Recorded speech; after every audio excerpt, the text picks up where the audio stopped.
The history of the royal family of Hyrule is also the history of Calamity Ganon, a primal evil that has endured over the ages. This evil has been turned back time and time again by a warrior wielding the soul of a hero and a princess who carries the blood of the goddess. The Demon King's power had grown far beyond anything we could have imagined. He committed himself to one final act. Thousands of years will pass on the blink of an eye. You only delay the inevitable.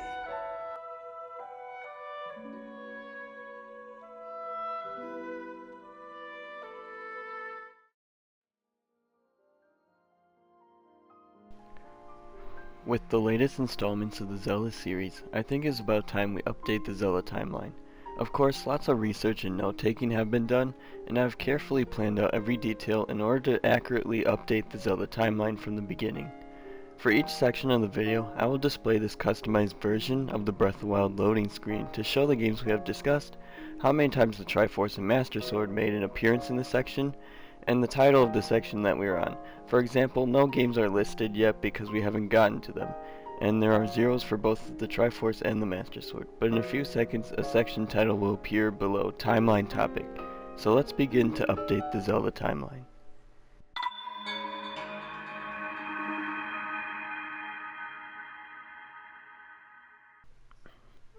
So in the beginning, I think it's obvious that we need a creation to get things going. This will be the same creation story as told in Ocarina of Time. There was nothing but chaos until the three golden goddesses descended from the heavens and created the land, law, and life of the world. As they began returning to the heavens, they created the sacred Triforce, an artifact imbued with power, wisdom, and courage.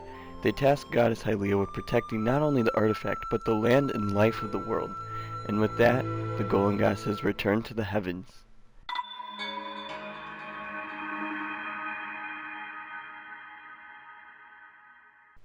All seemed at peace, and the Triforce was in the capable hands of the goddess Hylia, who made sure that all the people of this new world were safe. That was the case for a while, until one day demons rose from the earth and wreaked havoc all over the land. They murdered without hesitation, and had only one goal in mind, to obtain the Triforce and become the most powerful demons in the world. The one who sought the artifact the most, however, was the Demon King Demise, the opposite of the goddess Hylia. The people prayed to their goddess, begging for help, and help arrived shortly after. Hylia put the Hylian people, along with the Triforce, on an outcropping of land and sent it skyward above the clouds. With the goddess sword in hand, which becomes the Master Sword in the distant future, and the other surface dwellers by her side, Hylia was able to seal away the demons, including the Demon King Demise. However, she knew the seal wouldn't last forever, and in thousands of years it would begin to weaken. Knowing those years would pass in the blink of an eye, Hylia created a great plan that would ultimately rid Demise for good. First, she created Fi to be the sword spirit inside the goddess sword that would one day guide her chosen hero. Next, Hylia would reincarnate into a mortal to one day send the hero chasing after anything to begin this great mission in the future. All that was needed now was more time for a hero to be born, and a goddess to reincarnate into a mortal girl.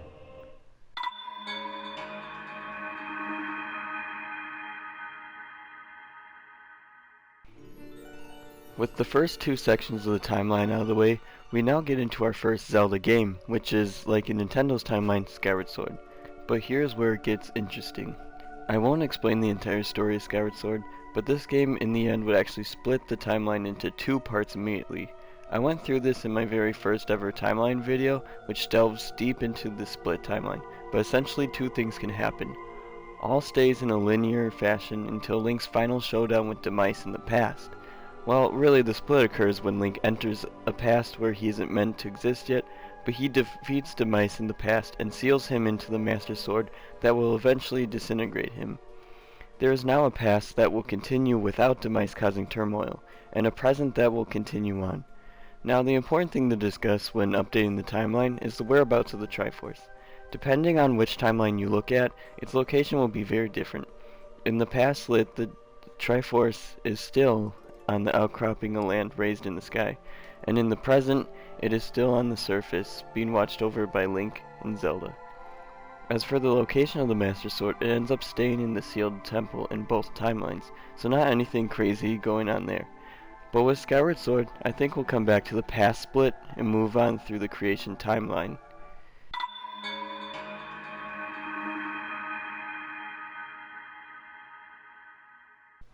It's unknown how far of a gap there has been, but sometime after the events of Skyward Sword, the Hylians who populated the surface once again, whether they were born on the surface or descended from the sky over time, united as one and created the Kingdom of Hyrule. As for the location of the Triforce, it is still within the possession of the Hylians, and as for the Master Sword, it most likely still rests within the sealed temple. Peace doesn't last too long in this new kingdom, and we'll talk about that in the next section.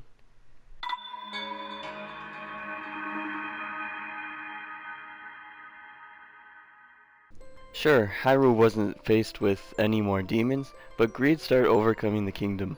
The Hylians began coveting the powers of the Triforce and sought to take it for themselves. Murder was committed amongst the people, and it was all to hold the power of the goddesses. One day, the fighting got so out of hand that a group of magic wielders came so close to obtaining the Triforce. These beings were known as the Interlopers, and were seen as a sort of first embodiment of Demise's curse. Seeing this, the goddesses sent the spirits of light to banish these interlopers into the Twilight Realm. Now there is some speculation that these magic wielders were members of the Gerudo, which would make sense considering that Twin Rova and Ganondorf had magic abilities. We'll touch upon that more later, but for now, let's just blame Groose for all this anyway. So once the interlopers were banished, the sage Rauru sent the Triforce into the Sacred Realm and sealed it off using the Master Sword. To protect the blade, he built the Temple of Time around the sword at the very same site where the sealed grounds had rotted away.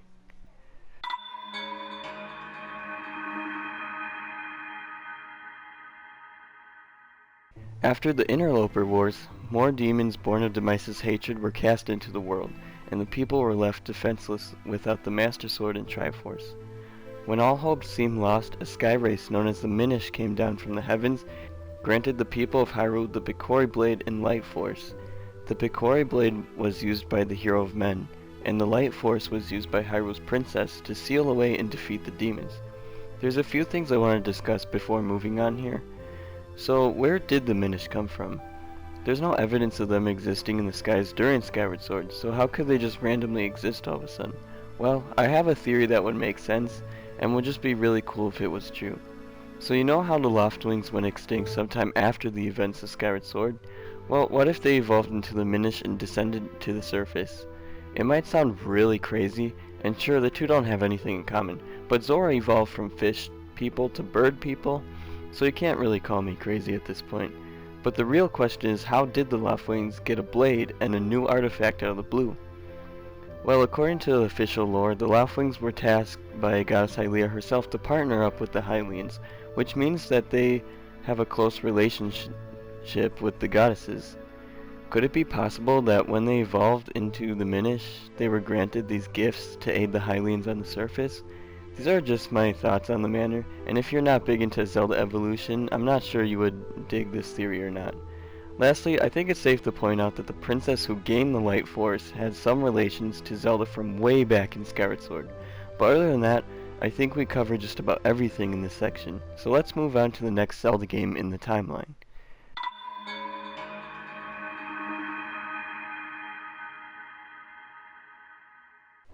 Every year since the Minish descended upon Hyrule, the Hylians celebrated them by hosting an annual Picori festival to remember the legend. On the 100th year, a gate would open that connects the world of the Minish with the world of the Hylians, and it would be on this day that the demon Vadi would seek out the Light Force. He broke the legendary Picori Blade and turned the Princess of Hyrule to stone. But a boy named Link, along with Ezlo, who was Vadi's master that got cursed, repaired the blade and gathered the elements around Hyrule to turn the blade into the Four Sword. It would be this blade that could stop Vadi from his evil plans. But what you might have not known is that this story can have two endings. One, Link can run out of time and Vaati will have taken all the light force from Zelda, or 2, Link will defeat Vaati in time and end all of his curses. How do I know this timeline split occurs?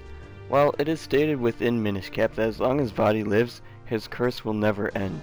So if the curse came to an end, that means that Vaati was killed, and therefore, according to Nintendo's timeline, isn't able to come back for Four Swords Adventures.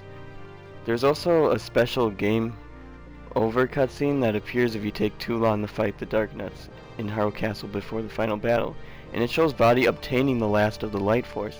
I'll talk about what happens in the other split later, but for now let's continue on in the timeline where Vaati was killed and all of his curses were broken.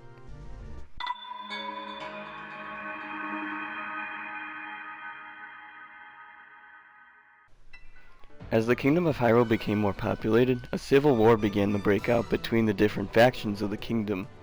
They all sought out control over the kingdom, but there was no soon end. This war became very deadly, and it was ultimately what killed Link's mother after she hid the boy in the Kokiri Forest. The war didn't come to an end until the Hylian Knight of Hyrule united the factions together under his rule. This turned out really well, but as you'll see soon, not all agreed with this solution.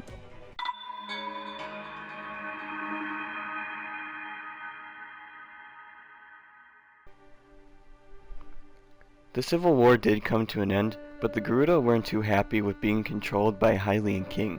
They only saw Ganondorf as their king, who sought to take over Hyrule. He swore fake allegiance to the kingdom in order to have more time to plan his attack. The Kokiri boy named Link witnessed this, and discussed with the princess on how they needed to stop the Gerudo king. Link found a way to open the door to the Sacred Realm that was sealed off long ago by Rauru, but what he didn't realize is that Ganondorf had followed him and had attempted to take the Triforce. When he touched it, the artifact split in 3, and he was only granted the Triforce of Power. Link did pull the Master Sword that hasn't been touched since Skyward Sword, but he needed to sleep for 7 years, so he became mature enough to wield it. To stop Ganondorf, Link freed all of the sages, and together they were able to seal away Ganondorf. In this updated timeline, there is no downfall timeline that occurs, which all of us agree that was just a what-if event that acts as a placeholder for games that didn't fit in Nintendo's timeline. Instead, there is only the child and adult timelines that occur, the child being that Link returns to his time and warns Zelda about Ganondorf, and the adult being the future that occurred even after Link had left it.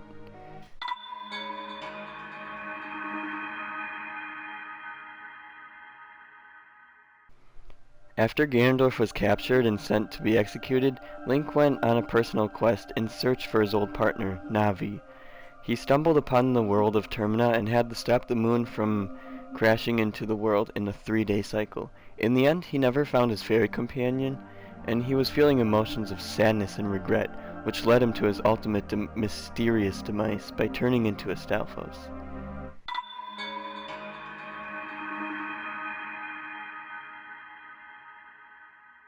Sometime during Link's adventure in Termina, the sages had attempted to execute Ganondorf for his crimes. This didn't go well, for Ganondorf had killed the water sage, Princess Ruto, all because he was granted the Triforce of Power, which caused him to essentially cheat death.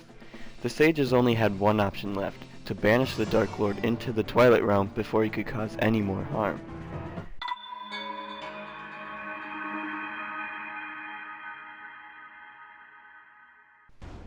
The banishment didn't go too well because Ganondorf granted Zant his powers.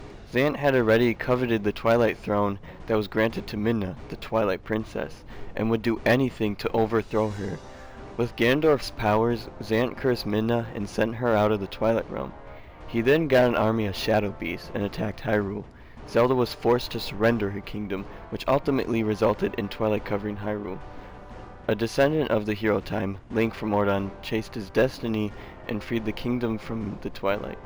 Along with Midna, he was able to defeat Zant, and later kill Ganondorf with the Master Sword he got from the Temple of Time ruins.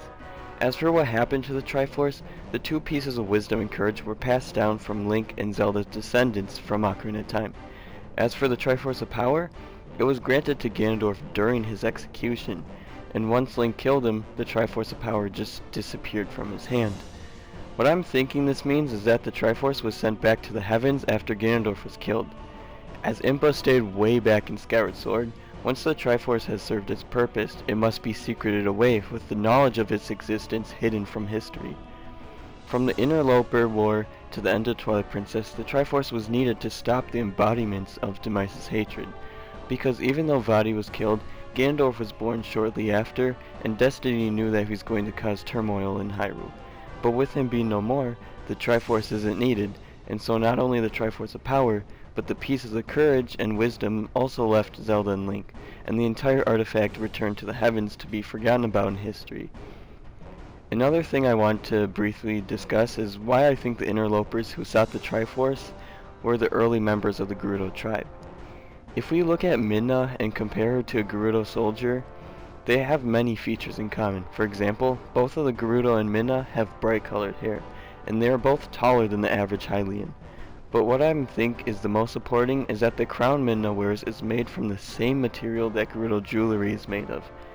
If the Twilight were the Gerudo people before banishment, then this really proves why the Hyrulean Civil War even occurred in the first place, and goes to show why the Gerudo ended up hating the Hylians.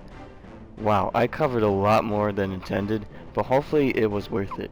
But since Four Swords Adventures doesn't take place after Twilight Princess in this updated timeline, we must move on to talk about the adult timeline.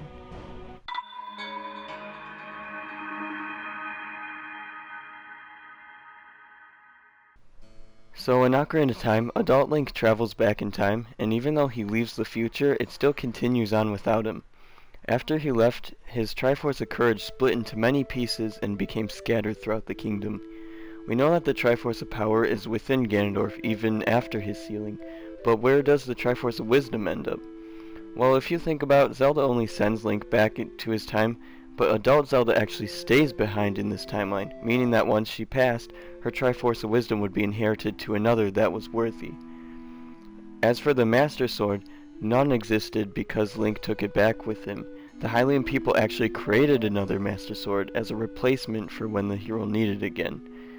When Ganondorf broke free from his seal, there was no hero to stop him, so the Golden Goddesses were forced to flood the land, and this is what sets up the next Zelda game in the timeline.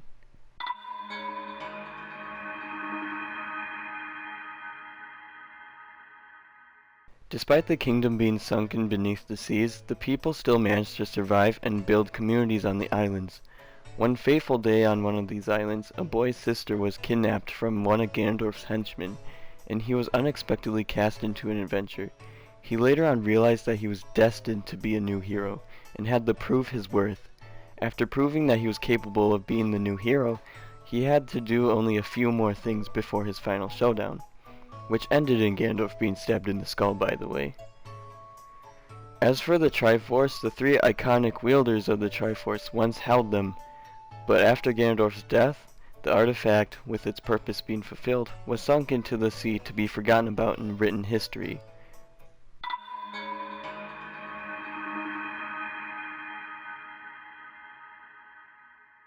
I'm not going to spend much time on this title, but really Link and Zelda are in search of a new land, and they embark on an adventure that was in reality only a 10-minute dream, according to the crew. As fun as Phantom Hourglass is, it doesn't add too much for the timeline because they haven't even discovered the land yet until what happens in the next section.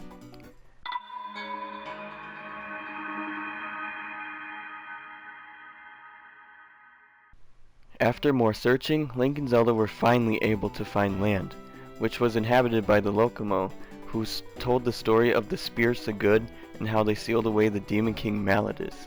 Peace was made, and this kingdom was dubbed as New Hyrule.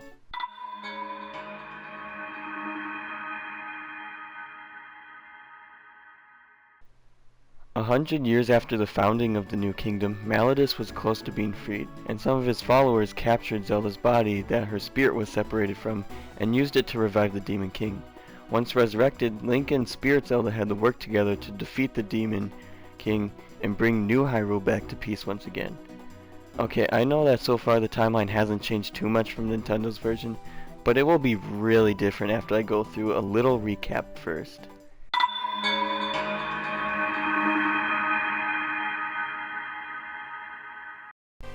When we were talking about the Minish Cap, I mentioned how the game actually created another timeline. It occurs when Vaati is successful in taking the entire Light Force and uses it to transform into a demon. Unlike in the other occurrence, when he only had so much power, he became unstoppable with the full power of the Light Force. In a last call to action, Vaati had to be sealed away by the Force Sword, which worked for the time being.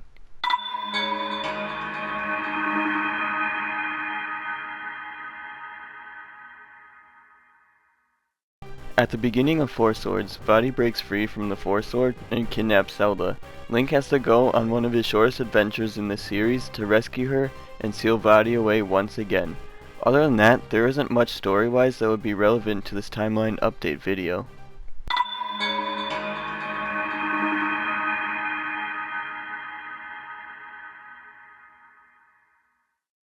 A few years after Four Swords, the next game in the series takes place. It never made sense to me why Nintendo's timeline had placed it way in the child timeline, but hey, this is why we are updating their timeline to fix it.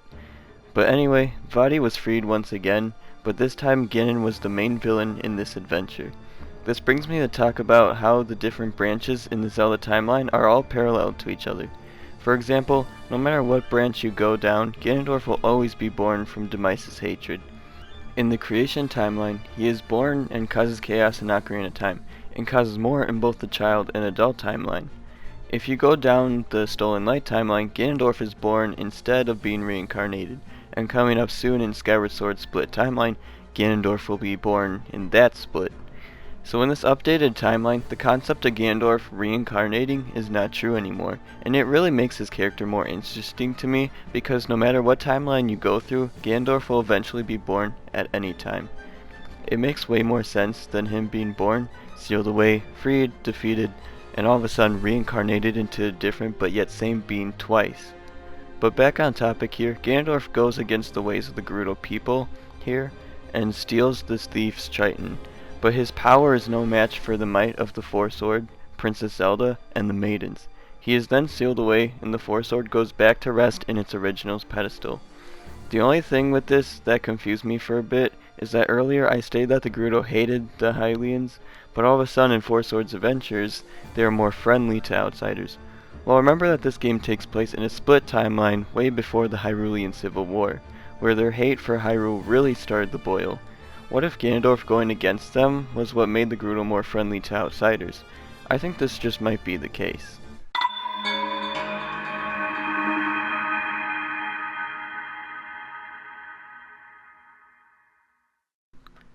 The last timeline split in this updated Zelda timeline we need to discuss is after Skyward Sword, in the time when the past continues on without Link and Demise.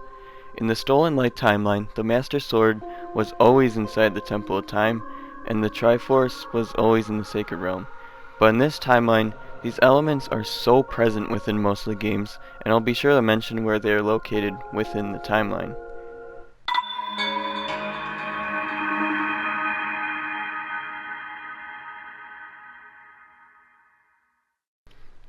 At the beginning of this timeline, way after the people of Skyloft settle to the surface, the Zonai descend from the heavens and bring with them secret stones. Remember in the last few sections when we discussed Zelda and its parallel timeline events? Well, there's another example of that. In the creation timeline, the Loftwings evolve into the Minish and receive the light force from the Golden Goddesses. In a parallel event, the Loftwings instead evolve into the Zonai. Instead of being granted the life force, they are granted secret stones. Unlike the Minish, however, the Zonai are seen as gods themselves, and were mistakenly believed to be servants of Hylia by the Hylians themselves. After this, the surface changed forever.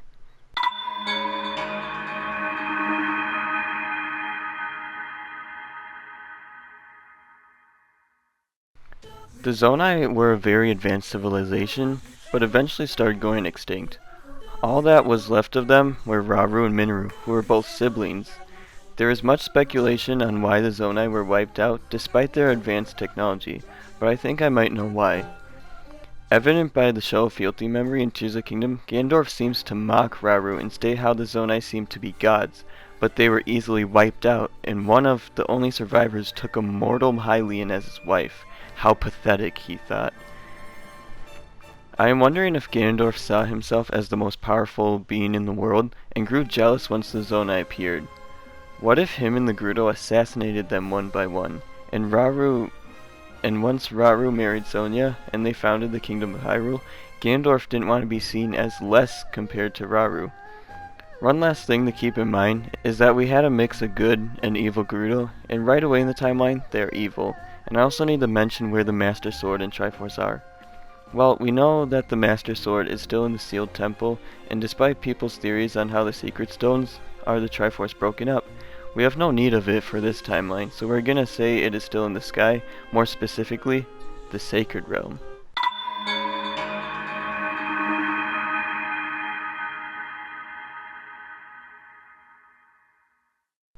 This next section is probably one of the most complex, but also one of the most interesting in the timeline. A lot of people playing Tears of the Kingdom have thought that this game's Imprisoning War was a retcon or reboot to the one from A Link to the Past, and this is definitely not true at all. Personally, it's wrong to say Tears of the Kingdom as a whole is a reboot for the series, but that's not the topic of today's video. Anyway, the Imprisoning War starts when Queen Sonia is assassinated by Ganondorf, who then uses her Secret Stone to transform into the Demon King. Battles go on all throughout Hyrule Kingdom, and all is almost destroyed. That was until Rauru and the leaders of each tribe gathered together, and those leaders were dubbed sages. Together they fought to stop Ganondorf, but the only way to stop him was to seal the Demon King away. Knowing that he would perish, Rauru bravely held the Demon King back and locked him away for many generations to come. This battle is what came to be known as the Imprisoning War. Now, I know that the original story of the Imprisoning War states that evil poured from the Sacred Realm, and as far as we know, there wasn't a Sacred Realm in that game. Well, according to the Tears of the Kingdom Masterworks, the Imprisoning Chamber is also known as the Temple of Light. As you all know from Ocarina of Time, the Temple of Light is the area where adult Link met with the sages and received their medallions, and it is the center of the Sacred Realm itself. That means that in Tears of the Kingdom, Ganondorf was making his way into the Sacred Realm, but when the sages found him, an epic battle raged on. This is so cool to think about and builds so much speculation on the game's Ganondorf, but that will be a topic saved for another day.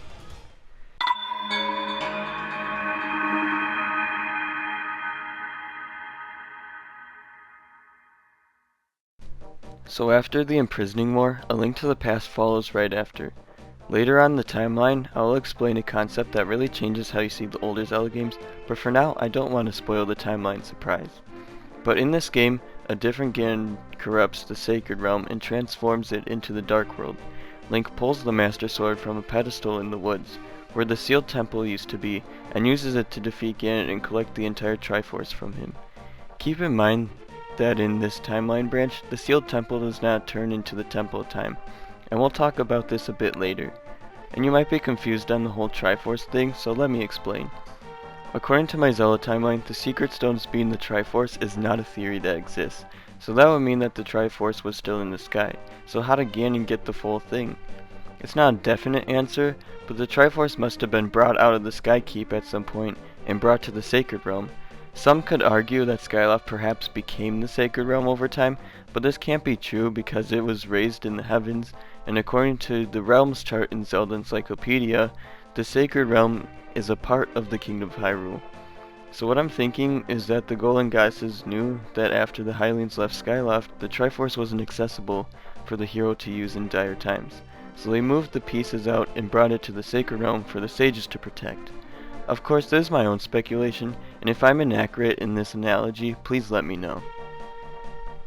So before Link left Hyrule to seek out more training, he put the Master Sword back in its pedestal and made sure the complete Triforce was safe with the royal family.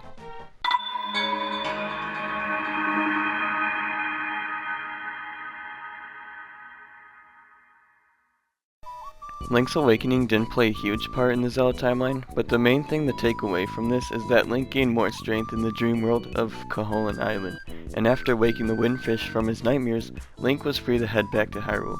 According to Nintendo's timeline, he would yet go on 2 more quests in the Oracle games, but I don't think this is the case, and I'll explain why in the next section.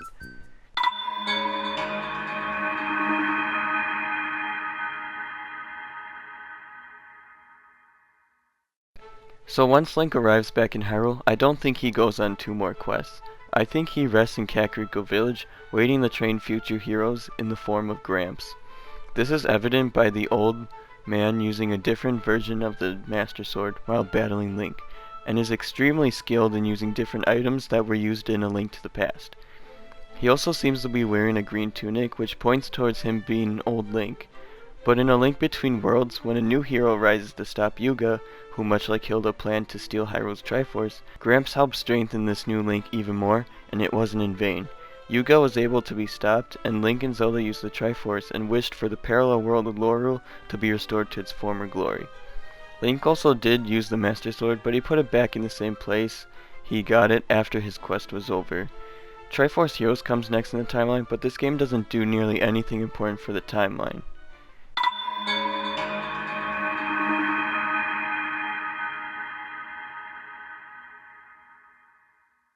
With Ganon's evil being gone for ages, the Kingdom of Hyrule was at peace, and it's all thanks to the power of the Triforce.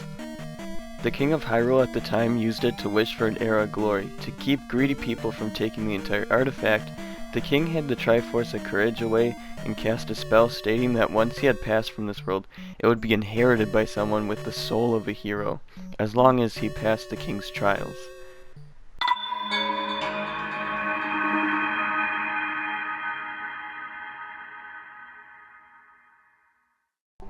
Hyrule did see an air of a peace for a while, but the king had passed away, and the princess refused to tell her brother where the Triforce was. As a result, an evil magician cast a spell that sent her to sleep eternally. This came to be known as the Tragedy of Zelda I, and the kingdom vowed to name every Princess Zelda after that. But we all know that this lore has been outdated for a while. I tried to find a way that this could actually be the first Zelda in the series, but it doesn't make sense to put this game before Skyward Sword lore-wise. So we have to go with the fact that Nintendo had scrapped this idea once more Zelda games have been released. But then who is Zelda the First? Because in this timeline branch, the first Zelda we know from Skyward Sword was not born. Sure, she traveled to the past era and sealed herself there, but she wasn't born in that era. So who did Hylia reincarnate into in the Forgotten Timeline? I think that she reincarnated into Sonia. Think about it. She stated that she and Zelda shared a blood connection, and this connection runs deep within the history of the royal family.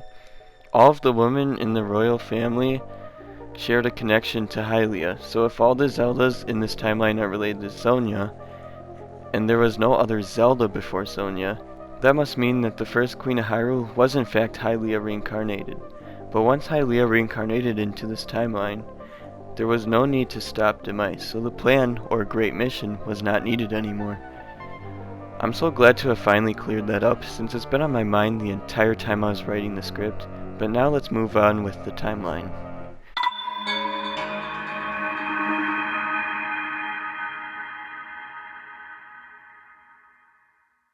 At some point of time, Ganon broke free from his seal and stole the Triforce of Power.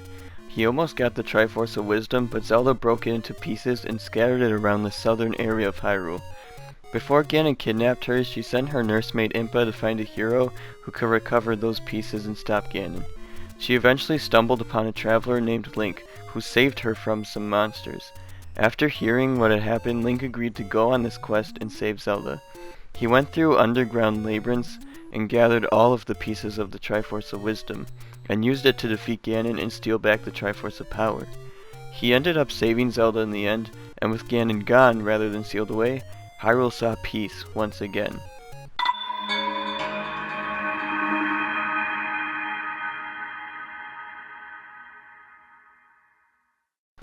Peace didn't last long though, for monsters sought to kill Link and sprinkle his blood over Ganon's ashes to revive him, but luckily that never happened. A symbol of the Triforce appeared on his hand when he turned 16, meaning that he was worthy of claiming the Triforce of Courage that the king had hid. He succeeded in the late king's trials, and after defeating a shadow of his dark self, he was able to claim the piece, and combined with the other two pieces, used the full Triforce to wake Zelda I, or Zelda IV up.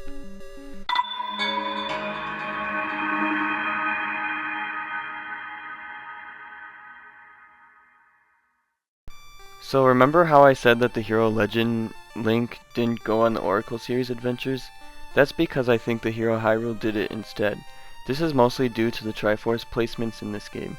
For example, Link finds the full Triforce in Hyrule Castle at the beginning of the Oracle games, right? But after defeating partially revived Ganon, the Triforce flies back to the Sacred Realm. This made no sense to me in Nintendo's timeline because it just flew away, but somehow in A Link Between Worlds, it's back in Hyrule all of a sudden. I have no clue, but fixing the lore is why this video exists. Another reason why I think the Oracle games takes place after the Adventure Link is because it's clearly mentioned and observed in the cutscenes that the Link in these games has the Triforce symbol on his hand, like he did in Adventure of Link.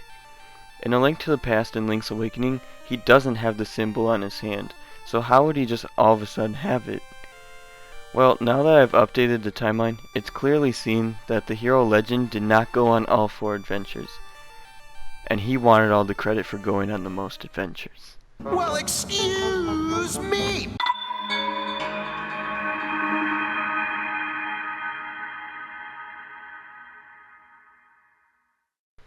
In Breath of the Wild, we are told of the Great Calamity that attacked Hyrule 10,000 years ago. It is stated that this calamity was fought off by a hero wielding the Master Sword, who was, by the way, a hybrid mix of Zonai, Hylian, and Gerudo that has a body structure similar to Ganon from Ocarina of Time, and a princess with the power of the goddess, aka Hylia. But what I tend to theorize is that this battle had never occurred. Well, that's not entirely true, but as Impa stated, the event had faded into legend, so it's safe to say that the story might be a bit inaccurate over 10,000 years of storytelling. Okay, maybe a lot inaccurate. It's most likely that different groups of people over time had changed the story to fit their way, and over time, the story changed drastically. So what really is the Calamity from 10,000 years ago? Well, to answer this question, I did deep research of what Calamity Ganon really is, and I found something really interesting. In Breath of the Wild Creating a Champion, Calamity Ganon is described as an incarnation of hatred and malice that has brought pain and suffering to Hyrule countless times. Well, out of all the games in this timeline, Ganon has constantly been causing terror in Hyrule. He has been constantly sealed away many times, but his hatred and malice freed him from those seals, and countless times he caused pain for Hyrule. So what I'm trying to say is that the battle of 10,000 years ago was really everything from A Link to the Past all the way until the end of the Oracle games, and Creating a Champion also states that Ganon once adopted the form of Gerudo. This is still true, for way back in the Imprisoning War, it was Ganondorf, a Gerudo man, who killed the queen and transformed into the Demon King. Even after sealing, his hatred had created Ganon, who was fought back dozens of times throughout many generations. Over time, these adventures had faded into the single legend we hear about in Breath of the Wild. As for the Sheikah tech that fought Ganon, I feel like the Sheikah were building them way after the Oracle games, but due to being feared by the King of Hyrule, they were forced to bury their tech and abandon their ancient mysterious ways. This could be why the Divine Beasts needed to be calibrated with the use of the Sheikah Slate, because they were never used in the first place. As for the ancient heroes aspect, it is said to contain the soul of a hero who once saved Hyrule. This could perhaps be a hero from a game in the series that we just don't know about yet, or like how what really happened faded into legend. People saw the hero 10,000 years ago as someone as ancient as the Zonai themselves. I agree that this is the only thing that could disprove my analysis, but overall I think this concept is for the most part pretty accurate, or at least considerable in my eyes.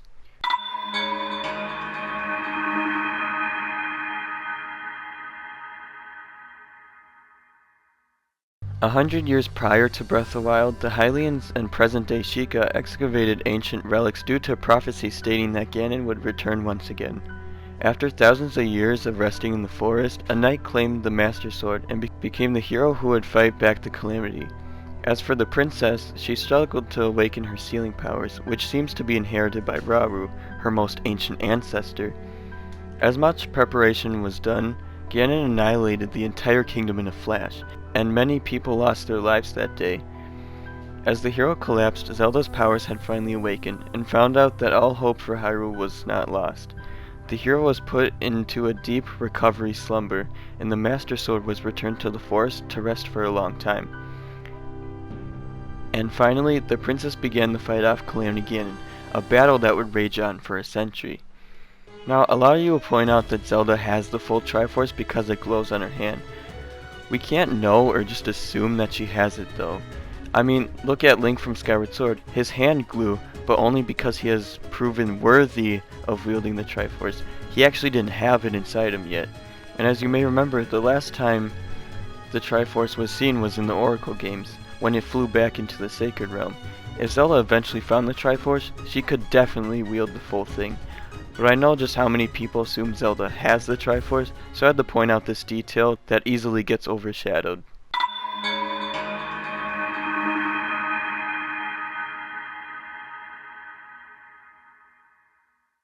100 years after the Great Calamity, Link had finally woken up. He explored the destroyed Hyrule, recovering memories of his time with the princess and what his true goal was at the time. He freed the divine beast and regained the Master Sword from the forest. I didn't point this out earlier, but sometime after Link Between Worlds, the Deku Tree must have started growing in that area, and by the time this area had come along, it had fully grown into a very ancient tree. After recovering most of his memories, he fought off Calamity Ganon and freed Zelda from her prison, and together they sealed him away. For a while, Link kept the Master Sword by his side, but at some point after checking on the divine beast with Zelda, he put it back into the forest.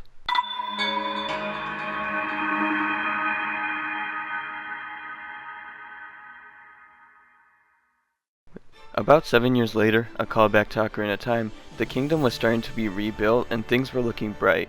That was until strange gloom started to appear near the castle. After regaining the Master Sword, Link and Zelda explored the source of the gloom only to find the remains of the Demon King Ganondorf, the source of Ganon from every game in this timeline branch. He broke the Master Sword and corrupted Link's arm, and all of his power caused the cave to crumble and send Zelda falling to her doom. Link must explore what became called the upheaval, and he saw how it affected the kingdom. He went to each main region and saved each species and race from phenomenons, while awakening new sages and figuring out that Zelda was sent to the way past when the Imprisoning War took place. After freeing the last sage, Link learned of Zelda's sacrifice to become an immortal dragon and roam the skies above Hyrule for centuries until the Master Sword was repaired. As Zelda said, she saw Hyrule as it once was and roamed the skies throughout all of the forgotten timeline. Link was able to reclaim the Master Sword and use it to defeat Ganondorf once and for all. After thousands of years, the source of Ganon was gone, and Hyrule could finally see peace for a longer time.